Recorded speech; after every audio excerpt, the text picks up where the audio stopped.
Welcome to my channel doctor SB education. Doctor SB education শিক্ষা এবং চাকরি সংক্রান্ত সমস্ত খবরের আপডেট নিয়ে হচ্ছে তোমাদের সঙ্গে। ডক্টর এসবি এডুকেশনের সঙ্গে থাকো, নিজেকে আপডেট রাখো। আমি একটা জিনিস লক্ষ্য করছি যে তোমরা 2025 সালে যারা উচ্চ মাধ্যমিক পাশ করছো তাদের অসীম ধৈর্য, তোমরা ধৈর্যের পরীক্ষা দিচ্ছ। এখানে আমি একটা কথা ভিডিওর শুরুতে বলছি, এই ধৈর্য রেখে কিন্তু তোমরা চাকরির পরীক্ষাটি দিও। দেখো, যে ধৈর্য রেখে তোমরা চাকরি করবে, তার জন্য তোমরা এডুকেটেড হতে যাচ্ছ, সে তার জন্য যতটা ধৈর্য ধরেছো তার থেকে অনেক গুণ বেশি ধৈর্য ধরতে হবে চাকরি পাওয়ার জন্য। তো তোমাদের এই যে বারবার ডেট চেঞ্জ, গতকালও তোমাদের ডেট চেঞ্জ হয়ে গেল। 1 আগস্ট ছিল হচ্ছে তোমার জাতিগত শংসাপত্রের আপডেট করা এবং বিভিন্ন তোমাদের পছন্দের কলেজ চেঞ্জ করা, এই সমস্ত ব্যাপারটা নিয়ে ওবিসি মামলা কাটার পরে তোমাদেরকে পোর্টাল আর একটু সময় দিয়েছিল যে আর যাদের ভুলভ্রান্তি আছে এগুলো ঠিক করে নেওয়া যাবে। তো সেটা গতকাল পর্যন্ত শেষ ছিল, গতকাল রাত 11টা পর্যন্ত, 1 আগস্ট রাত 11টা 59 পর্যন্ত সেই টাইমটি ছিল। আজকে কিন্তু সেই টাইমটি অর্থাৎ 2 তারিখ রাত 11টা 59 পর্যন্ত আবার বর্ধিত হলো। অর্থাৎ তোমরা কিন্তু শুধু বেড়েই চলেছ। যাই হোক, এই যে তোমাদের ধৈর্য, এই ধৈর্য তোমাদের ভবিষ্যতের ক্ষেত্রেও একটা কার্যকরী। হ্যাঁ, এখন মনে হচ্ছে যে এই ম্যাম, এটা কি ম্যাম কি মাথা খারাপ হয়ে গেল, পাগল হয়ে গেলেন?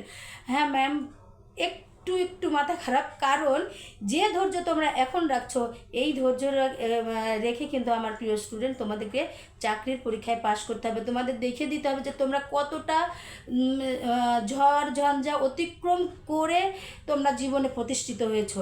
যাই হোক, আমার আজকে একটা অপ্রত্যাশিত কথা দিয়ে তোমাদের ভিডিও শুরু করলাম যে তোমাদের চাকরির জন্য অনেক ধৈর্য ধরতে হবে। এটাই বাস্তব, এটাই ফ্যাক্ট। তো যাই হোক, তোমাদের আজকে পর্যন্ত যারা এখনও পর্যন্ত জাতিগত শংসাপত্র আপডেট করোনি, কিংবা এখনও মনে হয়েছে যে তোমাদের প্রেফারেন্স লিস্টের কোনো কিছু করতে হবে, তো আজকে তোমরা রাত 12টা 59 পর্যন্ত সময় পাচ্ছ। তোমরা সেই সময়ের মধ্যে তোমাদের কাজটি করে ফেলো। আর আমরা ওয়েট করতে চাইছি না, দেখা যাক আজকের পরে আর কি পরিবর্তন আসে। আর পরিবর্তন আসার কোনো জায়গা নেই। এখন তোমরা শুধু ওয়েট করবে তোমরা ক্লাসটা কবে করবে। তবে বরাবরের ভিডিও মতো আজকেও বলছি যে ক্লাসের জন্য ওয়েট করো না। তোমরা নির্দিষ্ট সাবজেক্ট চয়েস করে ফেলেছো এবং তোমরা দৃঢ় সিদ্ধান্ত নিয়েছো যে তোমরা ওই সাবজেক্টেই পড়বে, মানে রেগুলার কোর্সে, অর্থাৎ হচ্ছে ডিগ্রি কোর্সে। তো সেটা যদি তোমরা চিন্তা করেই থাকো, তোমাদের সাবজেক্ট চেঞ্জের আর জায়গা না থাকে, তাহলে কলেজ কোনো ফ্যাক্টর নাই। আমি বরাবর ভিডিওর সঙ্গে বা আগের ভিডিওর সঙ্গে আজকেও বলছি, তোমরা পড়াশোনা শুরু করে কলেজে ভর্তি হবে। প্রচুর ফাঁকা থেকে যাবে, প্রচুর, প্রায় 2 লক্ষ পোস্ট হচ্ছে তোমার প্রায় ফাঁকা থেকে যাবে। তো অসুবিধার কি আছে? হ্যাঁ, একটু সাময়িক নতুন ক্লাসে উঠবো, নতুন ক্লাসে পড়াশোনা করব, তার যে আর কলেজ ভেবে দেখো, কলেজ জীবনের একটা বৃহত্তর ক্ষেত্রে পদার্পণ, সেক্ষেত্রে যদি এত বাধার সৃষ্টি হয়, তো বাধা আসবে, বাধা অতিক্রম করতে হবে এবং জীবনে প্রতিষ্ঠা লাভ করতে হবে। কিচ্ছু না, আজকের ভিডিওতে কোনো কিছুই ছিল না, শুধু একটা জিনিস ছিল যে তোমাদের একটা ডেট আবার এক্সটেনশন হলো এবং সেইটার পরে আমরা কি লক্ষ্য করব। যাই হোক, এরপরে সব শুভ হবে। তোমরা ধৈর্য ধরে পড়াশোনা চালিয়ে যাও, আর অসীম ধৈর্য ধরে কিন্তু চাকরির পরীক্ষার জন্য চেষ্টা করতে হবে। চাকরি আমাদের নিতেই হবে, আমরা নিবই। আর আমি ডক্টর এসবি এডুকেশন কোচবিহার থেকে বলছি, আমার সঙ্গে থাকো। নতুন যারা তোমরা বিএ ক্লাসে ভর্তি হবে, যাদের minor subject, major subject Bangla রয়েছে, আমাকে কমেন্ট সেকশনে কমেন্ট করো। তোমরা যারা বাংলা নিয়ে পড়তে চাইছো, বাংলা বিষয় মাইনর মেজর যেটাই হোক না কেন, আমি রয়েছি তোমাদের সঙ্গে। ডক্টর এসবি ম্যাম তোমাদের সঙ্গে রয়েছে। কোনো চিন্তা করতে হবে না, কোনো কিছু করতে হবে না, একটা কল করো।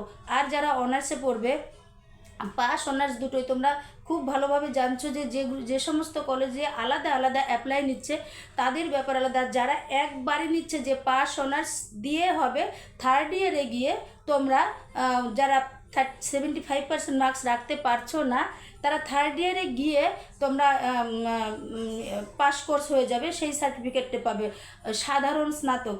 কিন্তু সেক্ষেত্রে কিন্তু প্রথম থেকেই তোমাদের একই সিলেবাস একই সমস্ত কিছু পড়তে হচ্ছে। তো পাস অনার্স আমি কোনো ভেদাভেদ করছি না, তোমরা প্রচুর অনলাইনে নোটস সংগ্রহ করো। আমি বলবো যে অনলাইনে তো তোমরা করছোই করো, কিন্তু যদি ভালো মার্কস এবং জীবনে প্রতিষ্ঠিত হতে চাও তাহলে কিন্তু অবশ্যই স্যার ম্যাডামদের কাছে পৌঁছাতে হবেই হবে, এটা লাগবেই।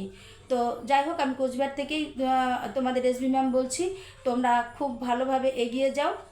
আর দেখো সামনের ডেটে কি হচ্ছে, মানে আজকের ডেটে আজকে আমরা কি আবার পেতে চলেছি। ঠিক আছে, থ্যাংক ইউ, ধন্যবাদ। ভালো থেকো, ধৈর্য রেখো, জীবনে প্রতিষ্ঠিত হতেই হবে।